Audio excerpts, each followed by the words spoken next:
On my 73rd birthday, my husband stood another woman and 2 children next to me and told our guests, "This is my second family, the one I've been hiding for 30 years. My daughters watched in horror, but I simply smiled, handed him a box, and said, "I knew. This gift is for you." He opened it, and his hands began to tremble. Before we begin, I would be very happy if you would subscribe to our channel, hit the like button, and let me know in the comments which state or country you are listening from. I'm always interested to know where my listeners live. Enjoy the story. The morning of my 73rd birthday smelled of freshly brewed Ethiopian Yirgacheffe coffee and the petunias in my garden. I woke up, as always, without an alarm, exactly at 6 o'clock. The sun had just barely touched the tops of the old pecan trees. Its slanted rays drew long, shimmering lines across the floor of the screened-in porch. I love this time. The silence is still thick, untouched by the day's hustle. In these moments, it feels like you can hear the grass grow. I sat at the table that Langston built about 40 years ago and looked out at my garden. Every shrub, every flower bed, every winding path, all of it was imagined and cultivated by me.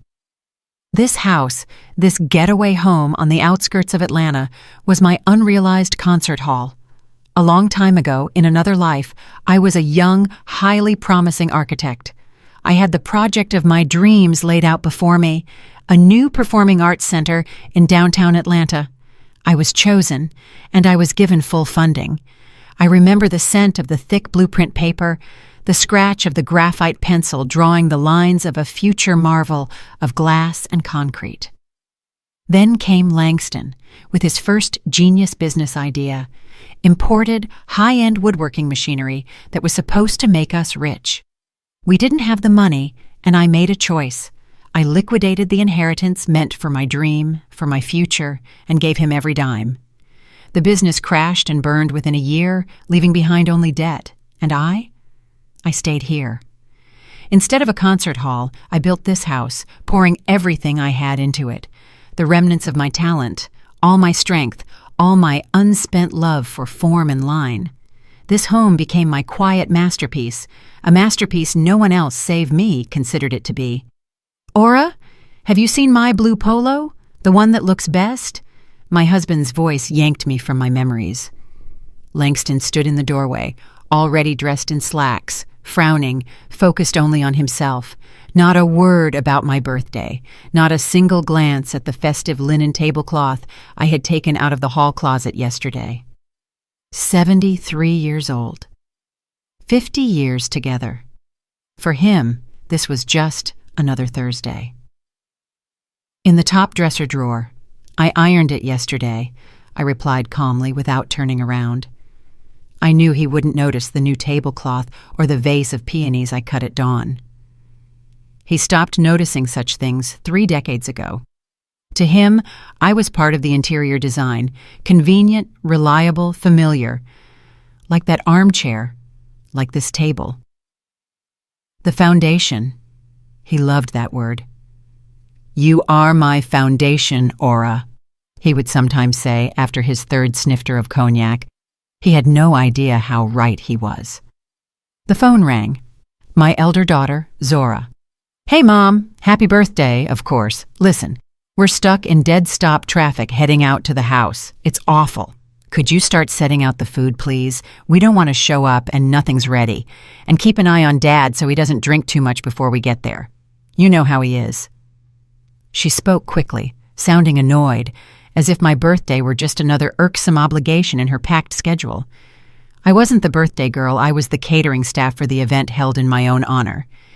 "It's fine, Zora, don't worry, everything will be ready." I hung up. There was no chill in my chest. There hadn't been for a long time. There was only a quiet, transparent emptiness, like the air after a late summer rain. By 5 o'clock in the afternoon, the house was full of guests, old friends, relatives, Langston's business associates. They all arrived. Everyone spoke warm words, offered flowers, and raved about my peach cobbler and my garden. I smiled, accepted congratulations, and poured sweet tea. I played my part, the role of the happy wife, mother, and mistress of this big, welcoming Southern home. a role I had written and rehearsed for half a century. Langston was in his element. He moved from group to group, patting men on the back, offering compliments to the ladies. He was the center of this world, the man in charge. He spoke of his successes at work, the lucrative deal he was about to close. He'd say, "My house, my trees," and no one contradicted him. No one knew that this house, just like our condo in Buckhead and all our savings, had been registered only in my name, at the insistence of my wise father. It was my quiet, invisible fortress, my final bastion. My younger daughter, Anise, arrived. She was the only one who hugged me, not just for appearances, but truly tight. She looked into my eyes and quietly asked, "Mom, are you okay?" "I'm fine, sweet pea," I smiled. She nodded, but her gaze held a trace of anxiety. Anise always felt more than the others. For a long time, she had looked at her father with a quiet, cold disapproval that he, in his self-absorption, simply failed to notice. Then, the moment I had been waiting for, and dreading, for a whole year, finally came. Langston took a glass of champagne and tapped it with a knife, calling for silence. The guests fell silent, anticipating a toast. He stood in the center of the lawn, tall, still handsome at 75, with graying temples and the posture of a man convinced of his right to everything. "Friends, family," he began loudly, with a theatrical pause. "Today, we celebrate the birthday of my dear Aura, my rock, my faithful companion." He looked at me, and in his eyes I saw nothing but self-satisfaction. "But today, I want to do more than just wish her well. I want to finally be honest with all of you, with myself and with her." The guests exchanged glances. I stood motionless, feeling dozens of curious eyes on me. Anise was frozen beside me. Her hand found mine. "Friends," Langston continued, his voice trembling with poorly concealed triumph. "For 30 years, I have lived 2 lives, and today I want to make things right." He gave a signal to someone standing near the gate. A woman in her early 50s emerged into the circle of light, well-kept, with a hard, appraising look. I recognized her. Renata. She had once been my subordinate at the architectural firm. Behind her stood 2 young people, a boy and a girl, with equally confused and defiant faces.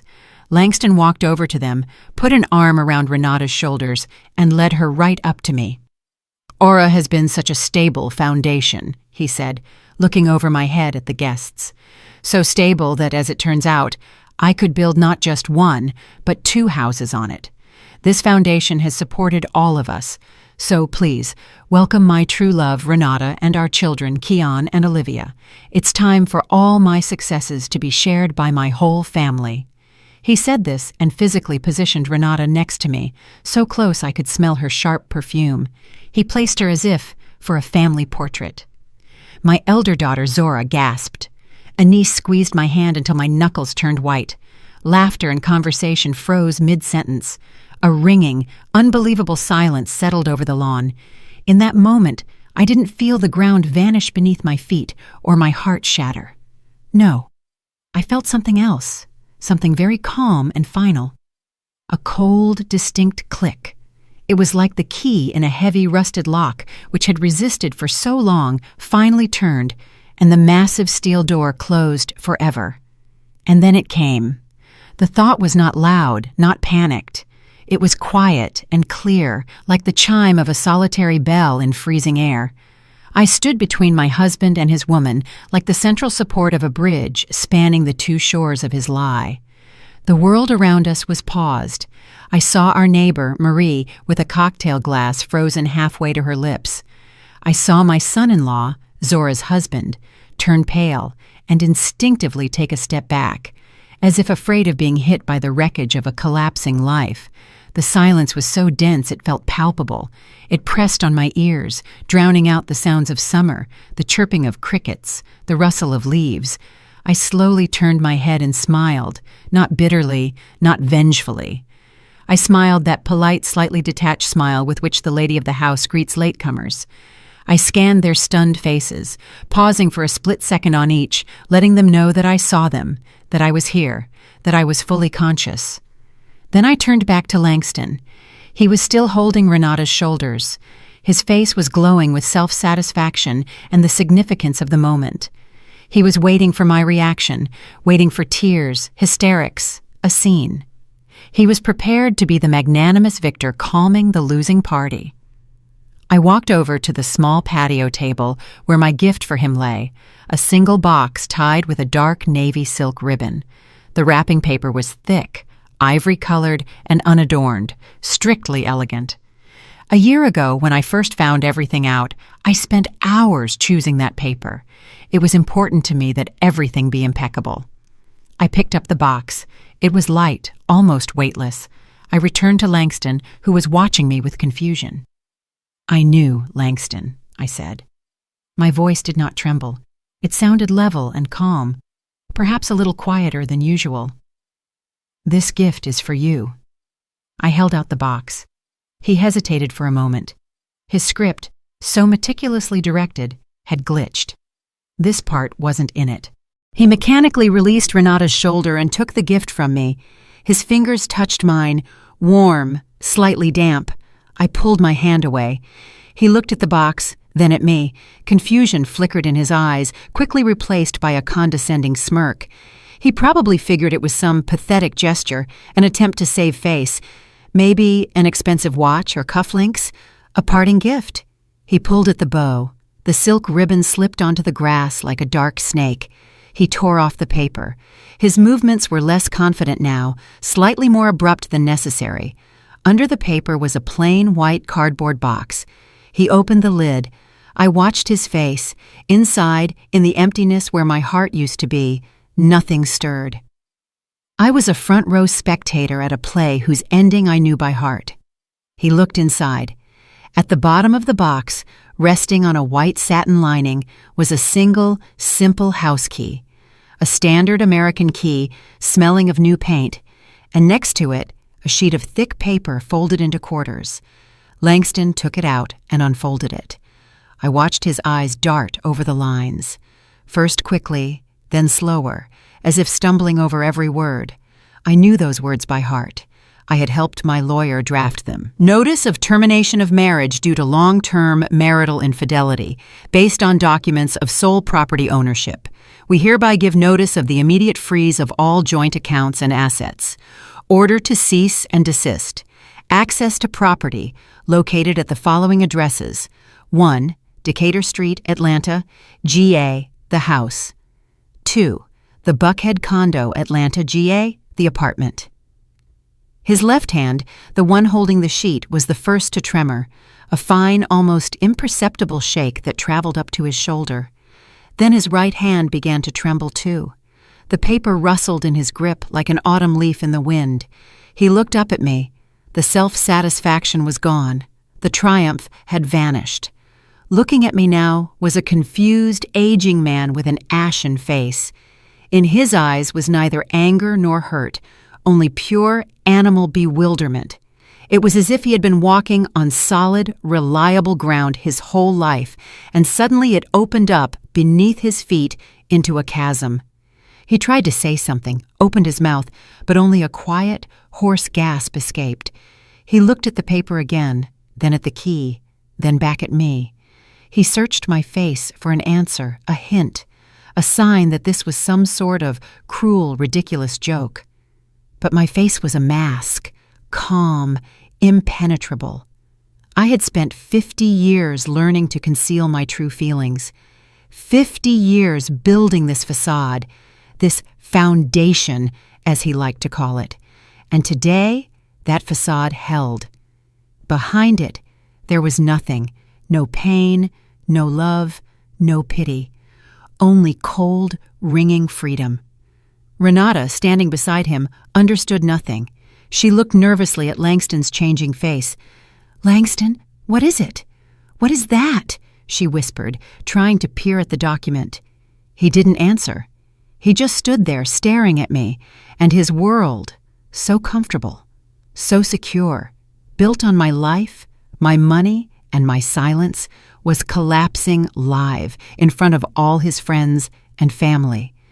I held his gaze and then slowly, very slowly, turned to Anise, my girl, my only true anchor. She was looking at me, and her eyes were filled with tears, not of pity, but of pride. She understood everything. I gave her a small nod and said just loud enough for her to hear, "It's time." She gripped my hand tighter. That was enough. The show was over. Time to drop the curtain. Anise understood without words. Her fingers on my forearm became hard as steel. She nodded, and without planning it, we turned and walked toward the house. We didn't run. We walked steadily, with dignity, away from the scene frozen on the lawn. Guests parted before us like water before an icebreaker, avoiding our eyes, mumbling under their breath. I felt their gazes on my back, a mix of shock, pity, and let's face it, malicious curiosity. Langston remained standing in the center, the white sheet trembling in his hands, next to the woman for whom he had orchestrated this grand reveal, a reveal that had gone wildly off his script. He shouted something after us, my name, I think, but the sound of his voice drowned in the thick, viscous silence that had fallen over my garden. He had no power over me anymore. Even his voice was alien. We entered the house. I stopped in the living room and, turning toward the door leading to the porch, said loudly enough to be heard outside, "Dear friends, thank you all for coming to share this day with me. Unfortunately, the celebration is over. Please feel free to finish the cobbler and have a drink. All the best." That was all. A simple, polite announcement. No explanations, no drama. A quiet, hasty exodus began. I heard muffled voices, hurried steps on the gravel, the sound of car engines starting. No one came in to say goodbye. No one dared to look me in the eye. 10 minutes later, all that remained in the garden were abandoned plates, half-empty glasses, and trampled flowers on the lawn. I saw Langston, finally snapping out of it, grab Renata's arm and drag her toward the gate. His movements were jerky, angry. He practically hauled her and her confused children behind him, stumbling, looking back at the house with an expression of pure animal rage on his face. He was no longer the master of the house. He was an outcast. When the last car drove away and the evening silence returned to the neighborhood, Anise came and hugged me. "It's all right, darling," I said, stroking her hair. "Everything is exactly as it should have been. Will you help me clear the table?" And we began to clean. In silence. We collected the dirty dishes, folded the tablecloths, and took out the trash. This familiar, monotonous work was calming. Every gesture was purposeful, every movement known. I washed the glasses, the same thin bohemian crystal ones we received as a wedding gift. The water washed away the marks of strange lips, strange wine. I felt that along with the grime, something else was being washed away. 50 years of sticky web that I had mistaken for family ties. Anise worked beside me, occasionally casting me worried glances. She was waiting for me to break down, to cry, to scream. But I was calm. Inside me it was quiet and empty. There was no pain, no resentment, only a massive, cold relief. It was as if I had carried an unbearable weight on my shoulders my whole life, and now, finally, I had dropped it. It was late when we finished. The house was clean and quiet again. Mine. I brewed us some mint tea from the garden. We sat on the porch, wrapped in blankets, and watched the dark, star-studded sky. Then my cell phone, lying on the table, vibrated, sharp, jarringly disrupting the peace. Anise picked it up. Langston's name flashed on the screen. The call was dropped, and a second later, a new voicemail notification arrived. Anise looked at me questioningly. I nodded. She switched on the speaker, and the voice shattered the night's silence, distorted with rage, breaking into a rasp. "Aura, are you out of your mind? What kind of circus did you pull? You humiliated me in front of everyone. Is this your little tantrum, your petty revenge? Are you completely senile in your old age? I'm trying to pay for a hotel and my cards are blocked. My cards. Do you understand what you've done?" He was choking on his fury. In the background, I heard Renata's placating voice.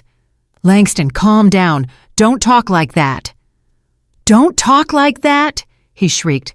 "She left me penniless. Ora, I don't know what kind of midlife crisis you're having, but I'm giving you until morning to turn everything back on. Call the bank and say it was a mistake, a ridiculous joke. Otherwise, I swear you'll regret it. You hear me? You will bitterly regret this. Wise up before it's too late." The message cut off. We sat in silence for some time. Even the crickets seemed to have stopped. Anise looked at me. Her face was tense. "Mom." I slowly took my cup of cooling tea. My fingers were steady. I took a sip. The mint taste was fresh and clean. "He still doesn't understand," I said. "He and Renata. They think this is a fit, a woman's tantrum, a silly comical bluff that will end by morning when I come to my senses. They didn't see the plan, the preparation, or the cold fury that accumulated in me for a year and turned into ice. They only saw what they wanted to see. An aging, wronged wife who dared to make a scene. They still consider themselves to be in charge." I looked at Anise. Her eyes held the same question as Langston's voice. "What now?" I set the cup on the table. The sound of porcelain on wood was the only sound that night. "I have a meeting with my attorney at 10 o'clock tomorrow morning," I said quietly. "I want you to come with me." My voice was level. There were no doubts within me. My husband's furious cry, recorded on my voicemail, didn't frighten me. It only strengthened my resolve. Just as a blacksmith plunges red-hot metal into cold water to make it harder, so his words turned my will into steel. The drive into Atlanta the next morning was silent. Anise drove, gripping the steering wheel tightly, her gaze fixed on the road. I looked out of the window at the suburban Georgia scenery rushing past, but I didn't see it. I only saw his face, bewildered, flushed with anger, contorted with incomprehension. He still believed this was my blunder, something that could be canceled like a wrong order at a restaurant. He didn't realize that yesterday was not the beginning, but the end. The final period I had been working toward for an entire year. Attorney Victor Bryant's office was in an old Atlanta building off Peachtree Street. A heavy mahogany door, the scent of expensive cologne, and old books. Victor Bryant himself was a man who suited his office. Solid, older, with an attentive and inscrutable gaze. He had worked with my father, which is why I sought him out.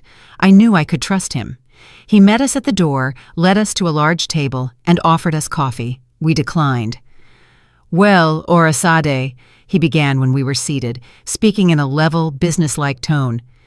"As we agreed, all initial notices have been sent, and accounts and assets are frozen. The process has been launched.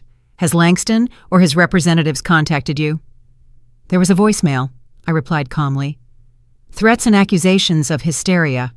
Victor Bryant nodded, as if this was exactly what he expected. "That's predictable. He hasn't grasped the seriousness of the situation yet. He's still playing his familiar game, where he's the boss, but that will change soon." He paused, clasping his hands on the table. His gaze hardened. "Ora, we launched the standard procedures, but there's something else. When you first came to me out of old habit and respect for your father's memory, I felt it necessary to conduct an additional deeper check, just as a precaution. I needed to understand what we were dealing with, and my fears, unfortunately, were justified. Even more so." He pulled open a desk drawer and took out a thin file. He placed it in front of me. There were no labels on the folder. "I am obligated to inform you of something extremely unpleasant. This goes beyond his infidelity. It speaks to a calculated, premeditated action directed personally against you." Anise tensed, her hand resting on mine. I did not move. I just stared at the folder. "What is it?" I asked. Victor Bryant opened the folder and slid several sheets toward me. "This is a copy of a petition filed by your husband 2 months ago with the county's behavioral health unit. An official request for a compulsory psychiatric assessment regarding your competency." Time stopped. I heard Anise gasp beside me, but I simply stared at the document. An official form, typewritten text, and below, Langston's sprawling, familiar signature. "This is the first legal step. the attorney's dispassionate voice continued, sounding as if from a distance. Required to have a person declared incompetent and to obtain guardianship over them, and consequently, full authority to manage all of their assets. I picked up the top sheet. It was a list of so-called symptoms my husband had allegedly observed. I began to read.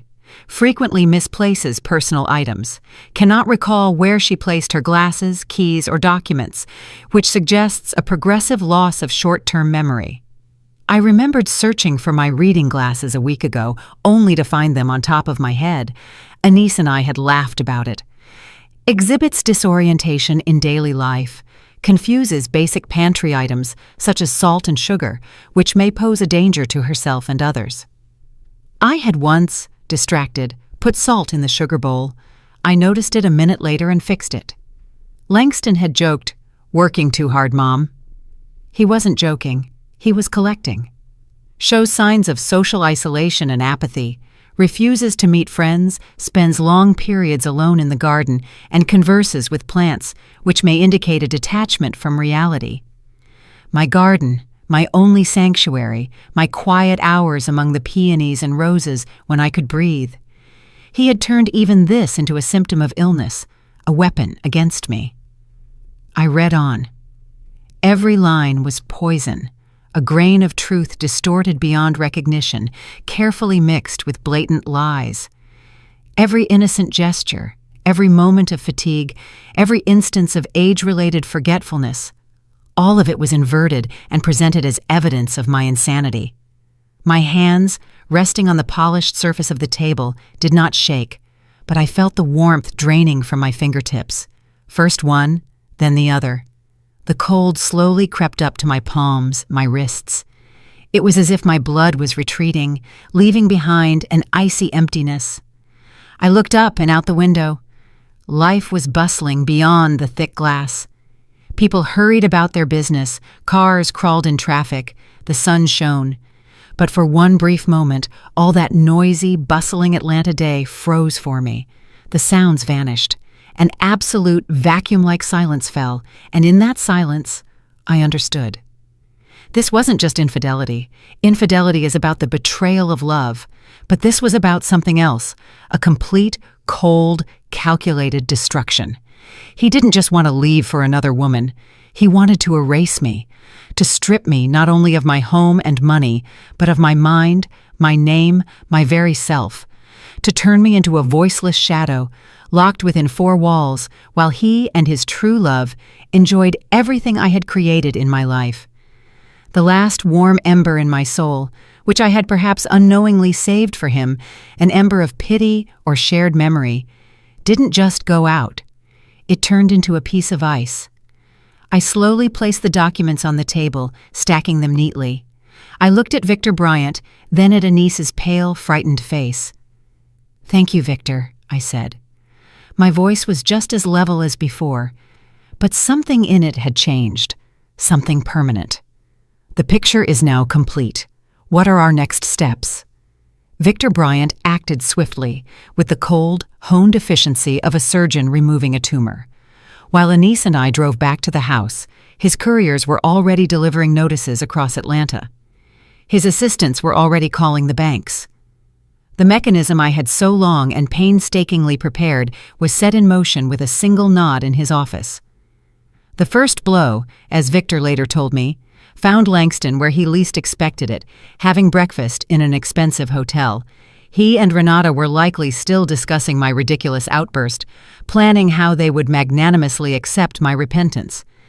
At that moment, a man in a sharp suit approached their table and silently placed a thick envelope in front of Langston. Inside were not just divorce papers. There was an official court order prohibiting him from approaching or contacting me, except through lawyers, and a separate mandate forbidding him from entering any property registered in my name. I can imagine him reading it. How the condescending smirk slid from his face, replaced by angry crimson patches. He probably crumpled the paper, threw it on the floor, shouting about overreach and how half of everything was his. He still believed it. He believed that his 50-year presence in my life automatically entitled him to everything I had earned, built, and saved. The next step was a reality he crashed into like a wave against a rock. They drove to the Buckhead condo. He probably intended to create a scene, break down the door, and prove who was in charge. Instead, he just stood on the landing, helplessly jabbing his key into the new shiny lock. His key no longer fit.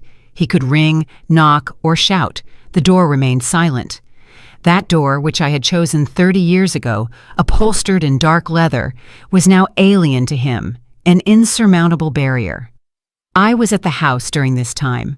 A locksmith arrived, an older, taciturn man. He worked quickly and silently. With clang and scrape, he removed the old locks from the gate and the front door, the very locks Langston had keys to. I stood on the porch and listened to those sounds. Every turn of the screwdriver, every click of the new mechanism was music, the music of liberation. This wasn't revenge, it was disinfection. I was cleansing my home of filth. The last, most humiliating blow awaited him on the street outside the condo, as he, exhausted and angry, was about to drive off to concoct a new plan. He saw a tow truck pull up to his car, the gleaming black SUV I had given him for his big birthday 3 years ago. 2 workers in orange vests efficiently hooked up the vehicle and began hoisting it onto the platform.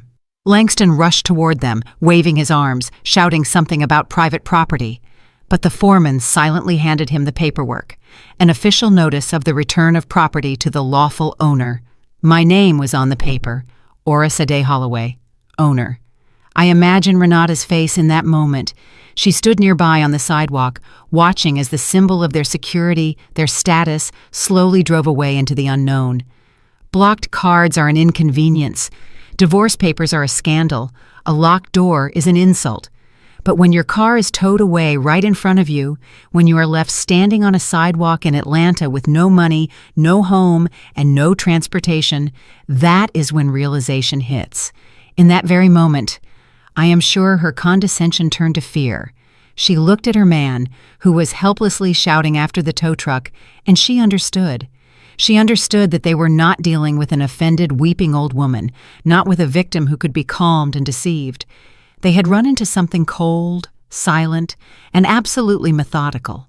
A quiet executioner who did not shout or threaten, but simply, step by step, severed everything that connected them to their familiar world. The panic, I assume, came later that evening. That sticky animal panic of a person who suddenly realizes they have nothing. They were probably sitting somewhere in a cheap, rented room at a distant relative's place, and Langston was still raging, promising to sue everyone, to punish, to put things right. And she, more pragmatic, smarter, was just sitting there, putting 2 and 2 together.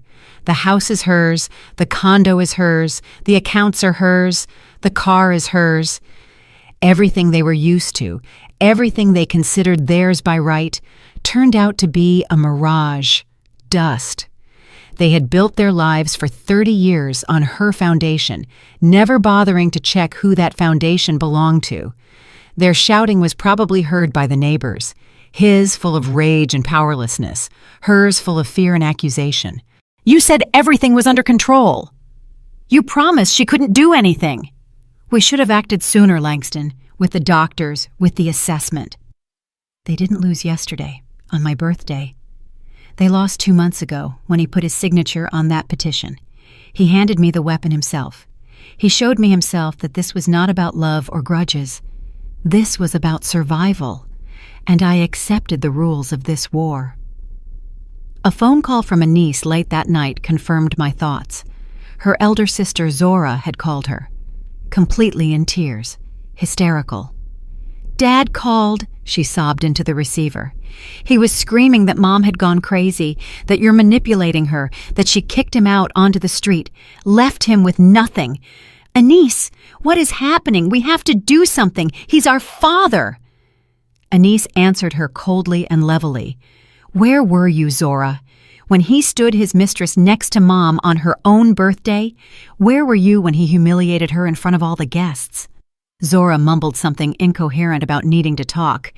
You can't just do this. She, like her father, didn't see the depth of it.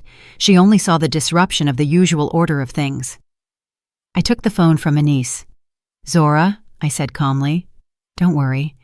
Your father will be just fine. He's simply learning to live independently, for the first time in 50 years. I hung up the phone without waiting for her reply. I slept soundly that night, as I hadn't for many years. I knew this wasn't over. I knew their panic would soon transition into a new stage, desperation. And a desperate person is capable of anything. I knew they would come. They would try to breach the defenses. They would fight one last, dirtiest battle. And I was ready for it. I was ready, but I wasn't going to sit in a siege. The life I was reclaiming for myself wasn't meant to be spent locked behind doors in fear. On the third day after the visit to the attorney, I decided I needed to drive to the little market near the commuter station. I was out of fresh bread and milk. Anise offered to go herself, but I gently refused. This was my city, my life, and I wasn't going to hide anymore. The day was warm, smelling of dust and flowering jasmine. I walked unhurriedly, enjoying the simple things, the sun on my face, the weight of the light shopping bag in my hand, the feeling of solid earth beneath my feet. I bought everything I needed: a loaf of sourdough, a carton of buttermilk, some goat cheese. Nothing special. Just food, just life. They were waiting for me by the exit. A car, old and battered. Not theirs, apparently borrowed from an acquaintance, braked sharply right at the curb. Langston practically fell out of it. Renata followed more slowly, but with the same predatory resolve. They looked awful. Langston was wearing the same blue polo I had ironed for him on my birthday, but now it was crumpled, the collar soiled. Dark circles were beneath his eyes. Renata was without her usual flawless hairstyle. Her face was pale and angry. The polish was gone. All that remained was fatigue and poorly hidden panic. They stood in front of me, blocking the way. "Aura," Langston began. His voice was a mix of anger and pleading. "We need to talk. You can't do this. You just can't." I looked at him silently. In my hands was the grocery bag. I didn't feel fear, only a slight curiosity, like an entomologist examining a caught insect. "You've cut off everything, everything. How am I supposed to live? You threw me out like a dog after 50 years. 50 years of our life. Do you even understand what you're doing?" He waved his hands, trying to attract the attention of passers-by. A few people turned around, but seeing a typical family quarrel, they immediately lost interest. I continued to stay silent. I let him vent. I knew that beneath that torrent of anger was only fear. He always did this. When he was scared, he started yelling. Seeing that his rage made no impression on me, he changed tactics. His shoulders slumped, his voice softened. Pitiful, pleading notes crept into it. "Sweetheart, remember everything. Remember when we were young. When we built this house, how we raised our girls. Does none of that mean anything? Can you really wipe it all out in a single day? This is our life together, our history. I made a mistake. Fine, I admit it. But is it worth destroying everything to the ground? Think about the children, the grandchildren. What will we tell them?" He tried to look into my eyes, searching for a spark of the old Aura, the one who always forgave, the one who always understood, the one who always sacrificed herself for his comfort. But he was looking into a void. That Aura was dead. He had killed her himself 2 months ago when he wrote those lying words about my insanity on paper. Renata stood next to him. She understood his pleas weren't working and decided to enter the game. She stepped forward. Her gaze was sharp and cold. "Aura Sade," she began, trying to maintain dignity, but poorly concealed hatred slipped into her voice. "You can think whatever you want about me. You can hate Langston, but did you think about my children? What did they do wrong? My son just graduated from Morehouse. He needs to start his life. My daughter was planning her wedding. You are destroying their future. Whatever your opinion of us, they are his children. They have a right to his support. You're not just taking everything from him. You're taking it from them too. Do you have a heart? She tried to appeal to pity, to guilt. This was their last card. They thought that I, like any normal woman, would be unable to remain indifferent to the fate of innocent children. I listened to them patiently, without interrupting.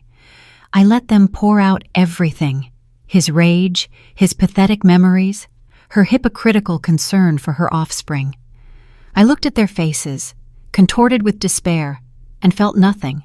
No anger, no triumph, no pity. Only cold, crystalline clarity. When they finally fell silent, exhausted, a brief pause hung in the air. I could hear the passing commuter train rattling, the nearby sound of children laughing. The world continued its usual life, oblivious to our small drama. I shifted my gaze from Renata's face to Langston's.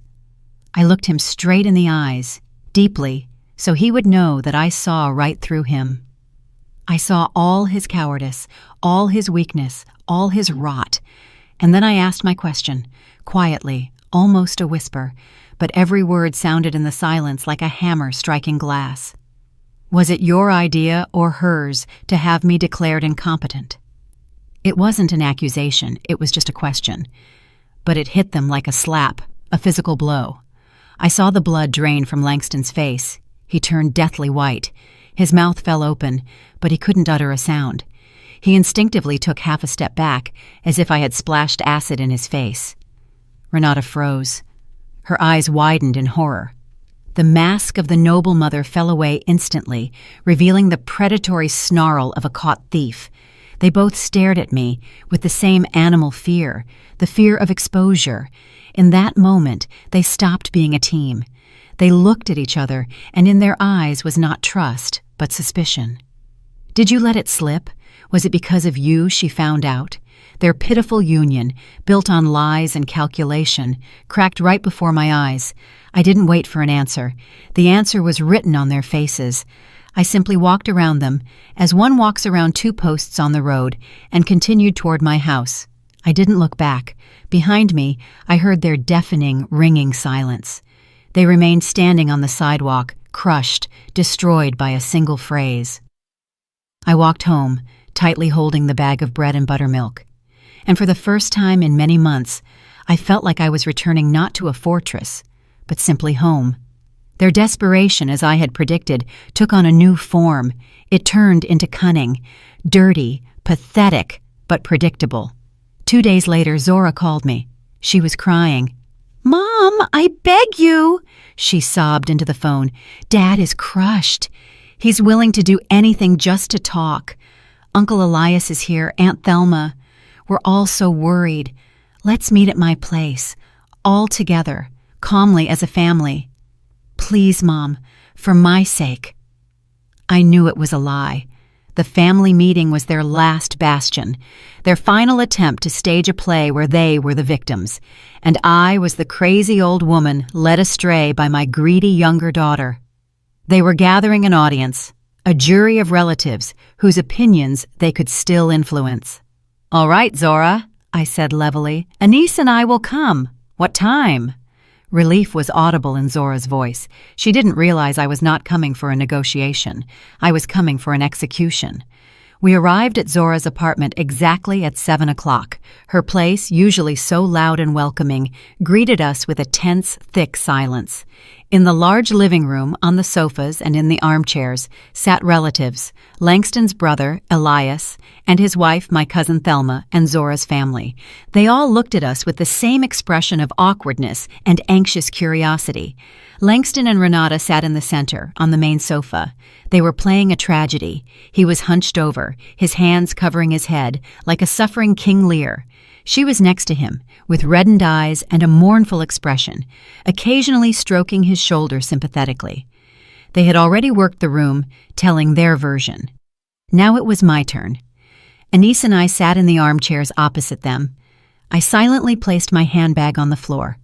Langston started. He lifted his head, and I had to credit his acting talent.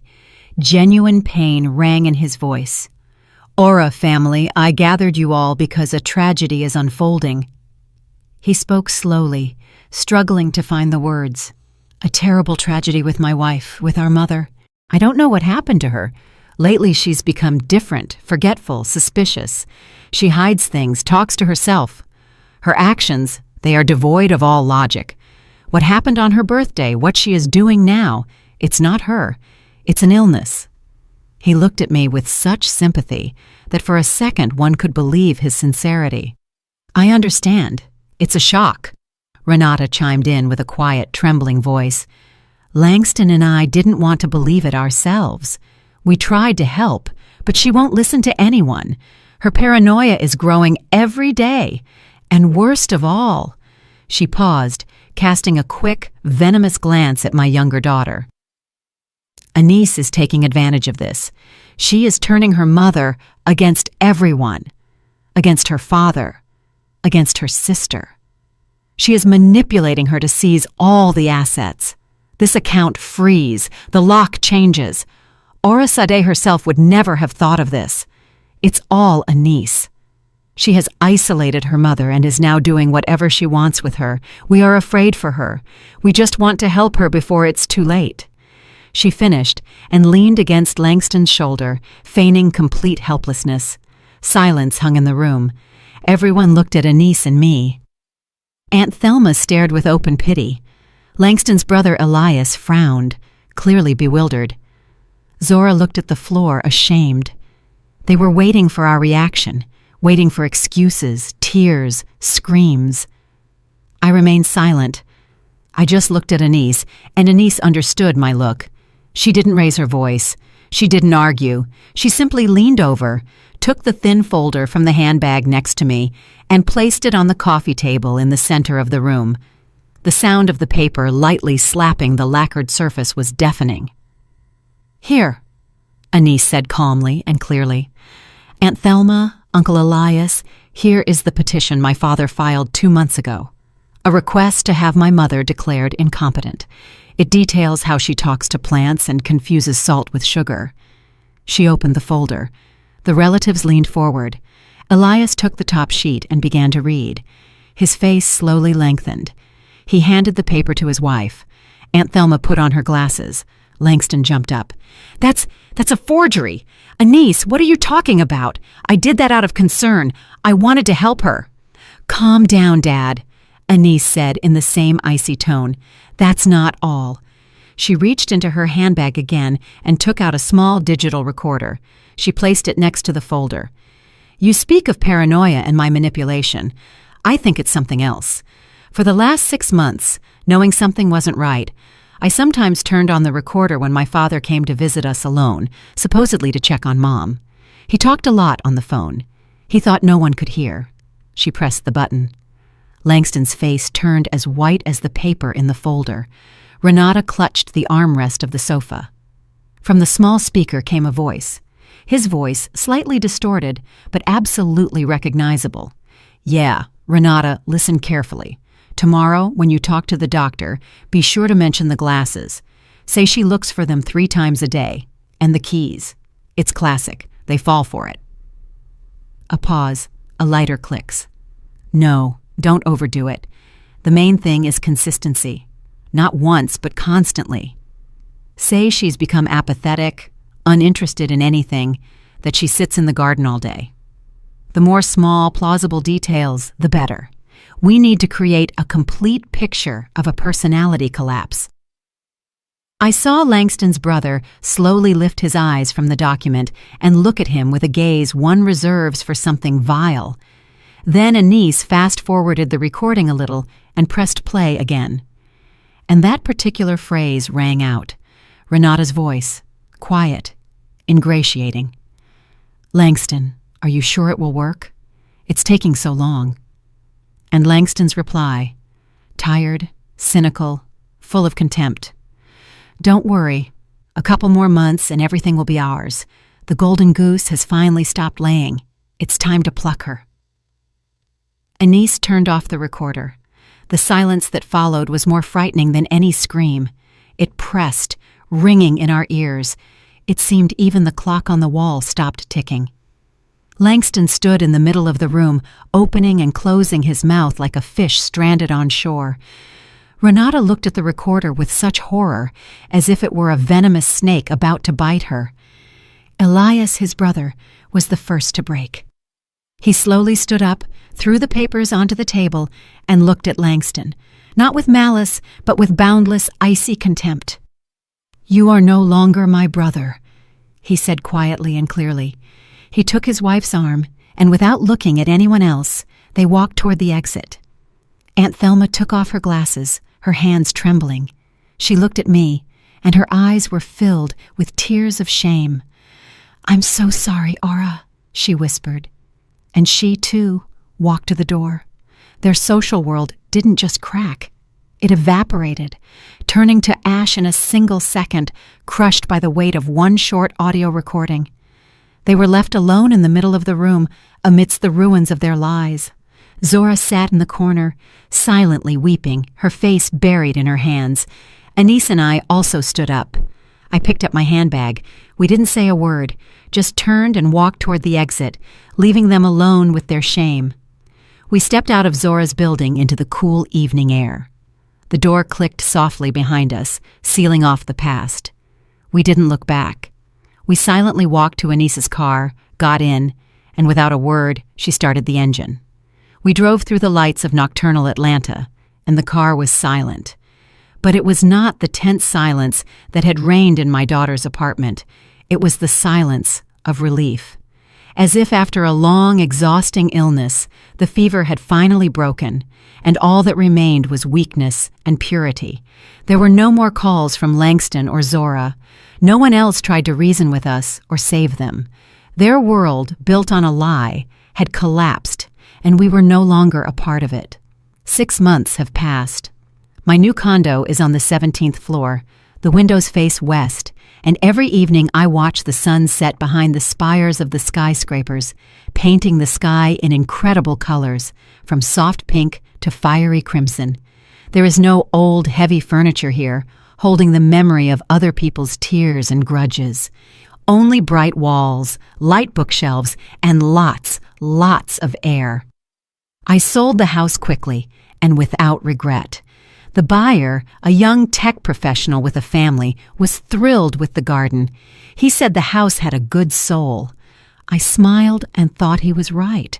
The house indeed had a good soul. It had just gotten tired of serving as a foundation and wanted to learn to fly. Selling the house was not a loss. It was a release. I let go of my beautiful but too heavy masterpiece to start life anew. Now my days belong only to me. On Wednesdays, I go to a pottery studio. I love the feel of the cool, pliable clay in my hands. I don't try to create something perfect. I just allow the form to be born on its own.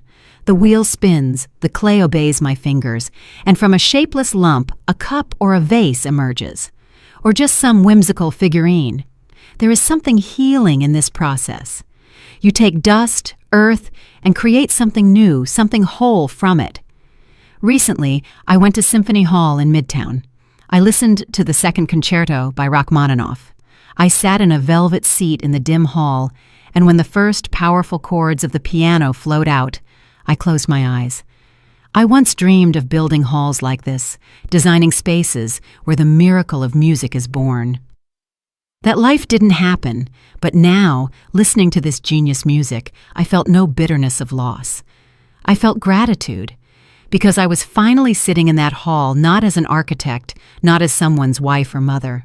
I was simply a listener, a part of that miracle. And that was enough. More than enough. Anise and I see each other often. She stops by after work. We drink green jasmine tea and talk not about the past, but about the books we've read, the movies we've watched, the funny incident that happened to her on the MARTA train. Her face is no longer clouded with worry for me. She is calm.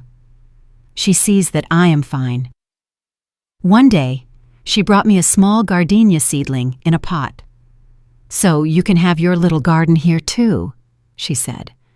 Now it sits on my windowsill, and its white, porcelain-like flowers fill the room with a subtle, sweet aroma. Sometimes, very rarely, I hear snippets of rumors about that other life, that Langston is living somewhere in a rented house out toward the Cape, that Renata left him and took the children, that he tries to borrow money from old acquaintances, but no one gives him any. I listen without gloating, without interest, with the same detached feeling one has when reading a newspaper about events in a distant foreign country. Those people have no relationship to me anymore. They are characters from a book I have closed and placed on the farthest shelf. Revenge is too strong an emotion. It burns you from the inside, and I don't want to burn anymore. I just want to live. This morning, I woke up, as always, early. The sun was just rising, and its rays flooded my room with golden light. I brewed myself some coffee, stepped onto the balcony, and watched the city wake up. Below, the first cars hummed. Tiny figures of people hurried somewhere, each with their own life, their own story. For 50 years, I was the foundation, reliable, strong, unseen. Others built their lives on me. Their walls, their roofs stood on me. I took on all the weight, all the blows, all the storms. I thought that was my purpose, but I was wrong. A foundation is only part of the building, and I am the whole building, with my own floors, with my own windows facing the sun, with my own roof over my head. A building I have finally started to construct for myself. I took a sip of hot, aromatic coffee. The air smelled of freshness and a new day. There were no plans ahead, no obligations, no debt. There was only silence. And in that silence, I finally heard myself. At 73, my life has just begun. Thank you for staying with me until the very end. If this story touched you, please hit the like button and write in the comments which moment you remember the most. Subscribe to the channel so you don't miss new stories. Be well and live authentically. Did you like the story? And which city are you listening from? Let's meet in the comments. If you liked the story, you can support me by sending a super thanks so I can keep bringing more stories like this. Thank you so much for your sweet support. I'm looking forward to your comments on the story. On the screen, you can see 2 new life stories that I highly recommend. There's so much more on my channel. Don't forget to subscribe. See you in the next life story with love and respect.